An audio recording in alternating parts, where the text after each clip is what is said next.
The last frontier of industrial automation isn't inside the factory, it's outside. The stretch between buildings, the route no conveyor reaches.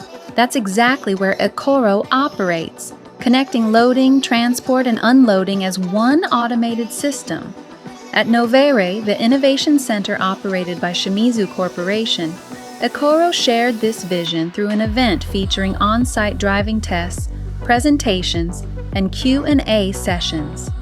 Guests were invited to see ecoro's second vehicle generation in action, smooth, precise, and fully autonomous. The system is designed to move safely through real environments, aware of people, vehicles, and anything that stands in the way. It reacts in real time. It stops when needed. And when the path is clear, it continues exactly as planned.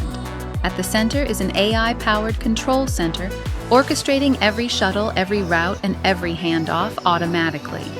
As Japan enters a new chapter in logistics, ecoro aims to contribute with safer, smarter, and more sustainable transport solutions.